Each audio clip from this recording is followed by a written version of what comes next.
આપકી અદાલતમાં ઇમરાન ખાન પર આરોપ છે કે એમણે ક્રિકેટનો ઉપયોગ પોતાના ફાયદા માટે કર્યો.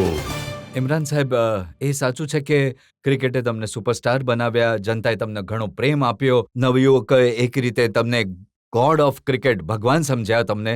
પણ તમે ક્રિકેટ માટે શું કર્યું? ક્રિકેટને માટે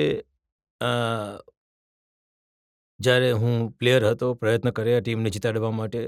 જ્યારે હું કેપ્ટન બન્યો તો મને ઘણું ગર્વ છે એ બાબતે કે પાકિસ્તાન ટીમ જ્યારે હું છોડીને ગયો ત્યારે એક પાકિસ્તાન સરસ ટીમ હતી અને એ વર્લ્ડ કપ જીતવાવાળી ટીમ હતી અને એ જે 92 પછીની ટીમ હતી એ દુનિયામાં એ સમયે નંબર 1 ટીમ, ટેલેન્ટની અંદર એ દુનિયામાં નંબર 1 ટીમ હતી. પણ જે તમારી સાથે રમતા હતા એમણે કહ્યું કે ઇમરાન ખાને ક્રિકેટમાં જે એમનું કરિયર હતું એનો ઉપયોગ ફક્ત પોતાની જાતને એસ્ટાબ્લિશ કરવા માટે કર્યો, પોતાનું ડોમિનેશન ક્રિકેટ પર વધારવા માટે કર્યું. મેં 1987ની અંદર મેં મારી રિટાયરમેન્ટ અનાઉન્સમેન્ટ કરી દીધી હતી અને એનું કારણ એ હતું કે મારો જે આગ હતી, એ જનૂન હતું, ક્રિકેટમાં પતી ગયું હતું. એટલે કે એ સ્તર પર નહોતું. તો મેં વિચાર્યું કે હું મારા પીક પર છોડી દઉં, વગર એના કે કોઈ મને કાઢી મૂકે ટીમમાંથી. હું જ્યારે પીક પર હોઉં ત્યારે ક્રિકેટ છોડી દઉં. એના પછી જનરલ ઝિયાએ મને પબ્લિકલી રિક્વેસ્ટ કરી કે ટીમને અંદર પાછા ફરી ટીમને તમારી જરૂર છે. તો હું એ ટીમને માટે આવ્યો અને એના પછી ફરીથી હું ક્રિકેટ છોડવાનું વિચારી રહ્યો હતો. પણ ત્યાં સુધી મેં કેન્સર હોસ્પિટલનો પ્રોજેક્ટ શરૂ કર્યો હતો. તો કેન્સર હોસ્પિટલના જે પ્રોજેક્ટના જે ડૉક્ટર્સ હતા એમણે મારી સાથે, અમારા જે એ બોર્ડ ઓફ ગવર્નર્સ હતા, એમણે મારી સાથે બધાએ કહ્યું કે જો તમે ક્રિકેટમાંથી આ સમય નીકળી જશો તો તમે આ હોસ્પિટલને બનાવી નહીં શકો. આના માટે તમારે પબ્લિકના દિલમાં રહેવું જોઈએ, પૈસા ભેગા કરવાના છે અને જો તમે પબ્લિકના દિલથી નીકળી ગયા તો આપણે જે હોસ્પિટલ માટે આટલી મોટી 17 કરોડ રૂપિયા ભેગા કરવાના છે તમે નહીં કરી શકો. તો એના પછી હું ફક્ત ક્રિકેટ રમ્યો કેન્સર હોસ્પિટલને માટે. જાવેદ મિયાંદાદનું એક પુસ્તક છે, ઓટોબાયોગ્રાફી. એમાં એમણે લખ્યું છે કે જે પ્લેયર્સ છે એમણે ઇમરાન સાહેબનું નામ મીટર રાખ્યું હતું. એટલે કે મીટર જે ફક્ત પૈસાથી ચાલે છે. ના, એ એકચ્યુઅલી તો ઊંધી વાત હતી. આજે તમે કહી રહ્યા છો મીટરની, એ અસલમાં તો ટીમ જે 3-4 છોકરાઓ હતા જેમણે પૈસાની લાલચ ઘણાને થોડી વધારે હોય, અમુકને ઓછી હોય છે. એમનો એવો વિચાર હતો કે વર્લ્ડ કપમાં જે લોકોએ ખુશીથી પૈસા આપવા હતા ટીમને, એ ટીમના પૈસા હું હોસ્પિટલમાં ના લઈ જાઉં. એમણે 2 આરોપો લગાવ્યા. એક તો આરોપ એ છે કે જ્યારે મેચ પૂર્ણ થઈ તો જે જીતની ખુશી હતી, જે ખુમાર હતો, એનો ઉપયોગ તમે કર્યો તમારા કેન્સર હોસ્પિટલને પબ્લિસિટી આપવામાં. એ સમયે જે તમે સ્પીચ આપી એમાં તમે કહ્યું કે મને કેન્સર હોસ્પિટલ માટે મદદ જોઈએ છે. એમાં તો મને કોઈ શરમ છે જ નહીં, કેમ કે મેં તો તમને જણાવ્યું એમ હું તો રમી જ રહ્યો હતો હોસ્પિટલને માટે. હોસ્પિટલ મારા એકલાનું હોસ્પિટલ થોડી હતી, પાકિસ્તાનને માટે. પાકિસ્તાનની વાહિદ કેન્સર હોસ્પિટલ બની હતી.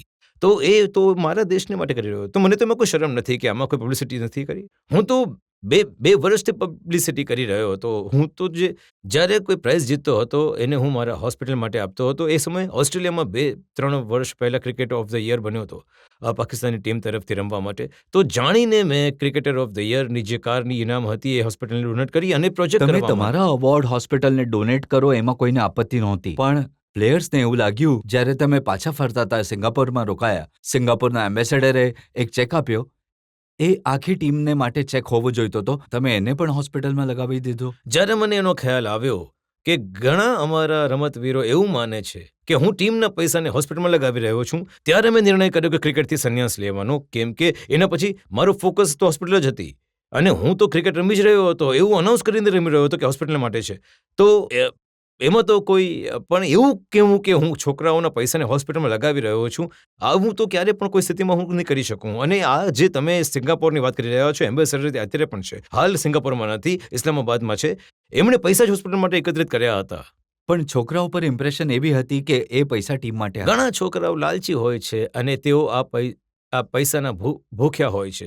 હું કહીશ કે કમનસીબી એ છે કે તેમણે પોતાની લાલચમાં એવું સમજ્યું કે મેં એમના પૈસા હોસ્પિટલ એમને આપ્યા. બિલકુલ ખોટું છે. એમણે એમના પુસ્તકમાં એવું પણ લખ્યું છે કે તમે બોર્ડ ઓફિશિયલ સાથે મળીને એમને ક્રિકેટની કેપ્ટનશિપથી હટાવી દીધા હતા. ન હું બોર્ડનો ઓફિશિયલ હતો, ન હું બોર્ડનો મેમ્બર હતો. શું હું બોર્ડને કહીને એને કેપ્ટનશિપ પરથી હટાવી શકતો હતો?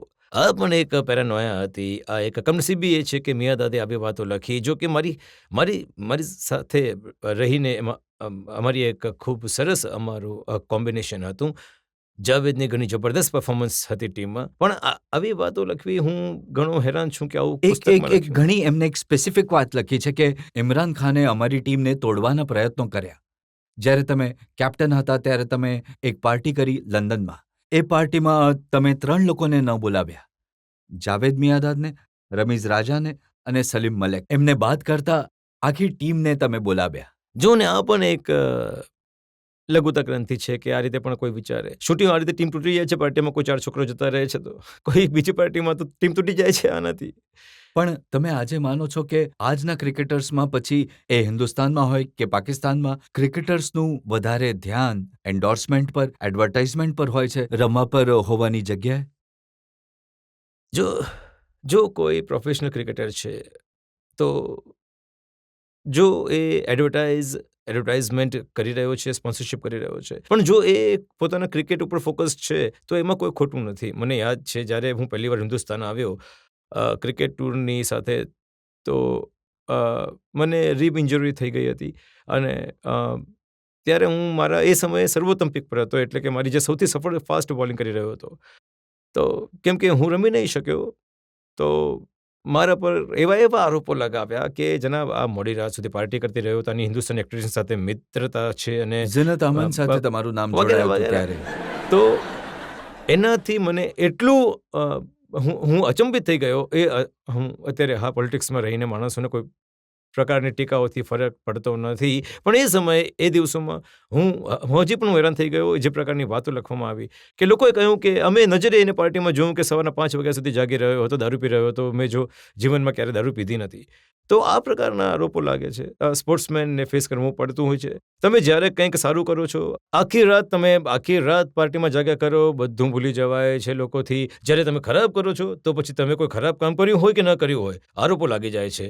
આ સ્પોર્ટ્સમેનને ફેસ કરવું પડે છે. ને જ્યારે આરોપો એવા લોકો લગાડે છે જે તમારા સાથી રહ્યા હોય, કલીગ રહ્યા હોય, ત્યારે કેવું લાગે છે? ઘણીવાર આની આજે તમે મને હમણાં જે જાવેદની પુસ્તક નથી વાંચી, પણ તમે જે વાતો જણાવી, મને સ્વાભાવિક છે કે એનું દુઃખ થાય છે, કેમ કે તમારી સાથે કોલેજ 15-17 વર્ષો સુધી ક્રિકેટ રમે છે અને એ આ પ્રકારની હલકી વાતો લખે છે, તો આનાથી દુઃખ તો થાય છે. પણ ઠીક છે, માણસને એક્સેપ્ટ કરવું પડે છે. દરેક માણસના પોતાના વિચારો એક છે. બીજા તમારા સાથી રહ્યા છે, સરફરાઝ નવાઝ. એ તો વારંવાર તમારા પર કોઈને કોઈ આરોપો લગાવ્યા કરે છે.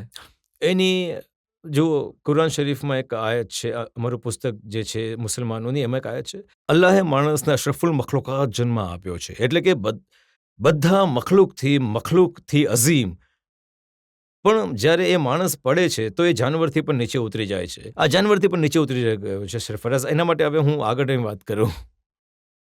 તો એમણે હાલમાં જ આરોપો તો એ 10 વર્ષોથી લગાવી રહ્યા છે, પણ હાલમાં એમણે 2 આરોપો લગાવ્યા છે જેનો ઉલ્લેખ કરવા માંગીશ.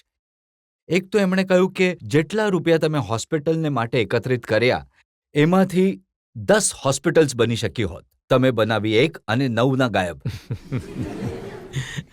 આનો મતલબ એ પોતાના વિચારો જે એના જે છે બતાવી રહ્યો છે. આનો મતલબ એવો થાય કે જો એ હોસ્પિટલ બનાવવા માટે પૈસા ભેગા કરત તો એને 10મો હિસ્સો હોસ્પિટલમાં લગાવવાનો હતો, બાકીનો પોતે રાખી લેવાનો હતો. તમે એ અંગ્રેજીમાં એક એક્સપ્રેશન સાંભળ્યું હશે ને કે it tax a thief to catch a thief, એટલે કે ચોરોના વિચારનો ચોર જેવા છે. એ માટે કેમ કે ચોરની જેમ વિચારતો હોય છે તો પછી એના મૂવ્સ કરી શકે છે, તો એના વિચારો બતાવી રહ્યો છે, એના વિચારો હતા. એક બીજો આરોપ એમને લગાડ્યો. એમને કહ્યું કે તમે જે હોસ્પિટલ બનાવી એ માટે બનાવી કે જે જુઇશ ફાર્માસ્યુટિકલ કંપનીઝ છે, જે તમારા ફોરમન ઇન લોઝની કંપની છે, એ અમુક એક્સપેરિમેન્ટ્સ કરવા માંગતા હતા કેન્સરની દવાઓ બનાવવા માટે. એ માણસો પર એ એક્સપેરિમેન્ટ થઈ શકે અને એ તમારા હોસ્પિટલમાં થાય, એ માટે હોસ્પિટલ પર આટલા રૂપિયા ખર્ચ્યા. મેં કહ્યું ને કે જાનવરોથી પણ નીચલી કક્ષાએ જઈ ચૂક્યો છે. આના પર હવે અંગ્રેજીમાં કહેવાય છે ને ગોન કેસ છે. આના પર હવે તમે આગળ વાત નહીં કરો. આ મૂર્ખ વ્યક્તિ છે અને મૂર્ખતા સિવાય એનામાં આ ખરાબ નિયતવાળો માણસ છે.